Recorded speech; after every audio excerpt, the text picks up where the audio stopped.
안녕하세요. 생각의 차이학원에서 2025 예비고일 개념반 문법 수업을 담당하게 된 윤대영, 최진우입니다. 반갑습니다. 자, 현재 예비고일 중3 학생들이죠. 그리고 네. 우리 학부모님들께서 지금 요 시기에 조금 궁금해하시고 조금 네. 불안해하시는 요소 크게 한 2가지 정도가 있는 것 같아서 네. 같이 한번 얘기를 나눠보고자 합니다. 네. 일단 가장 많은 질문 중에 하나가 네.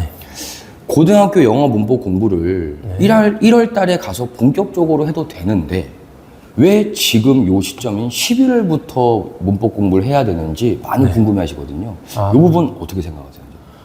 일단 11월부터 준비를 해야죠. 준비를 해야 되는데 네. 그 가장 큰 이유는 결국엔 고등학교 내신 문법 때문에 그래요. 네.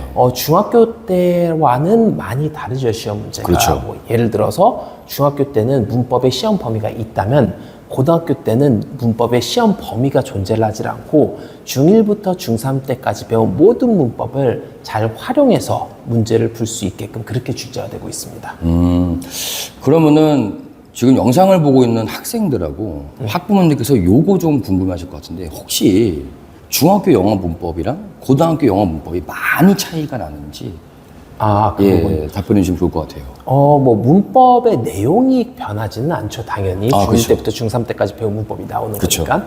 근데 이제 시험 문제에서 이제 시험 문제를 푸는 방식이 많이 달라져요. 뭐 예를 들어서 중학교 때는 투부정사, 동명사, 분사가 시험 범위다라고 선생님들이 정해주면은 그 부분에 대해서 외울 걸 외우고 아이들이 연습을 계속하고 그러면서 그 문제들에 익숙해진 상태에서 시험을 보죠. 그렇죠. 그렇기 때문에 그 부분에 대한 개념이 이해됐다기보다는 그냥 그 부분 문제를 풀 줄 아는 상태에서 들어가서 시험을 보게 되는 반면에 고등학교 때는 선생님들이 이번에 시험 범위의 문법은 뭐 들어가 이런 얘기를 안 해줘요. 맞습니다. 예. 그렇기 때문에 그 중학교 때 배운 모든 문법을 완벽하게 활용해서 본인이 필요한 문법 지식을 그때그때 골라내면서 섞어서 풀 수 있는 그런 식으로 활용이 되게 중요해집니다. 그러면은 영상 지금 보실 때 네. 활용이라는 말씀을 하셨는데 네네. 활용이 조금 어떤 의미인지 한번 말씀해 주시면 좋을 것 같아요.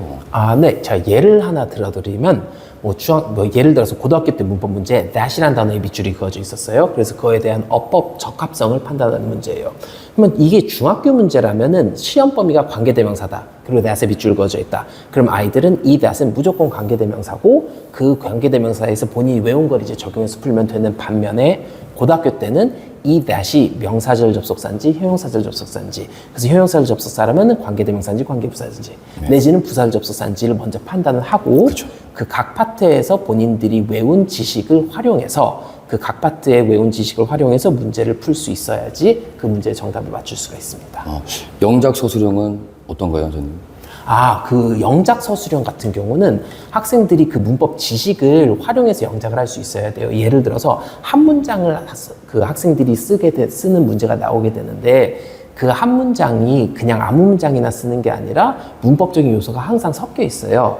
그래서 학생들이 문법적인 요소를 개념을 정확하게 이해하고 그다음에 그걸 활용해서 영작까지 할 수 있게끔 그렇게 대비를 해야 됩니다. 그러니까 제일 중요한 점은 중학교 때보다 고등 영어 문법은 활용이 정말 중요하다라는 말씀이시죠? 네네. 그래서 활용해서 그 문법 문제를 푸는 것뿐만 아니라 영작까지 할 수 있게끔.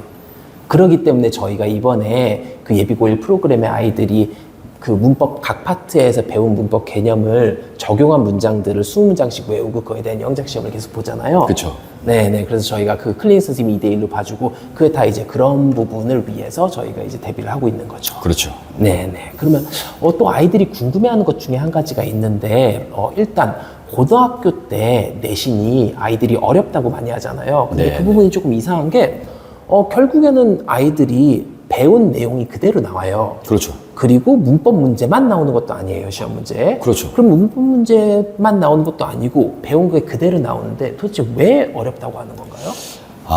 제일 중요한 거는 내신 대비 과정에 있다고 보시면 됩니다. 네. 시험 문제로 문법 문제가 몇 문제가 나오든지 간에 기본적으로 내신 분석을 할 때는 각 문장을 문법적으로 쪼개야 되고 문법적으로 어떤 구성으로 문장이 이루어져 있는지를 알아야 되고 그리고 해당 문장에서 특정한 문법적 형태나 어떤 사안들이 같은 문법적 효력으로 어떻게 바뀔 수 있고 또 반대 효력이 뭔지까지를 알아야지만 네. 변형 문제까지 풀 수가 있거든요. 여기서 제가 말씀드리는 변형 문제는 네. 중학교 때는 문장 구조를 바꾸지 않고 출제하죠. 네.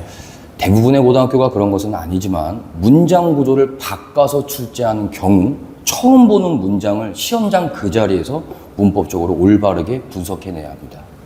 아. 근데 이 과정이 오래 걸리고 힘듭니다. 시험 범위에 있는 모든 문장의 출제 가능성을 염두하고 문법적 분석을 해야 되기 때문에 네. 여기서 많이 지쳐나가기도 하고 네. 여기서 많이 정말 힘들어합니다.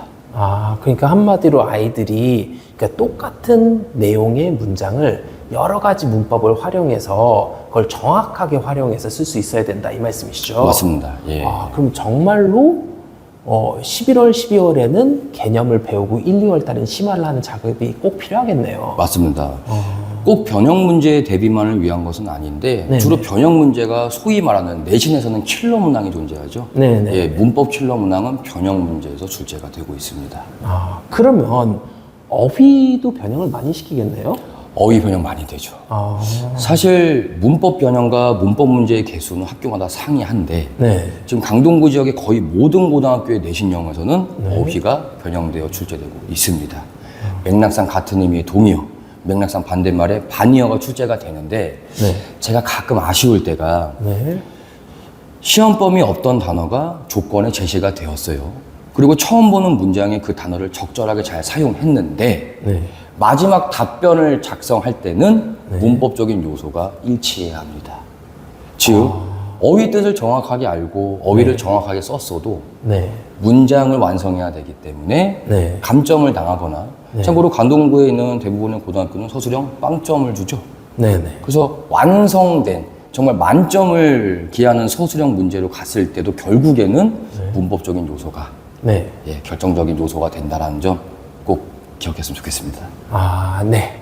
알겠습니다. 네, 오늘 크게 많이 불안해 하시기도 하고 정말 많은 질문들과 또 가끔 어떤 분들은 말씀도 못 하시더라고요. 너무 추상적이기도 하고. 네. 예, 그리고 저희가 오늘 드린 답변은 사실은 대부분의 예비 고1 학생들이 매년 똑같은 어려움을 토로했고 그리고 실제로 고1 내신이 끝나고 나서 네. 예, 시험이 끝나고 나서 시험장에서 느꼈던 내신 대비 과정에서 느꼈던 많은 어려움들을 같이 한번 얘기해 봤다고 생각하시면 될 것 같습니다. 아, 네. 네, 저희는 그럼 수업 시간에 뵙도록 하겠습니다.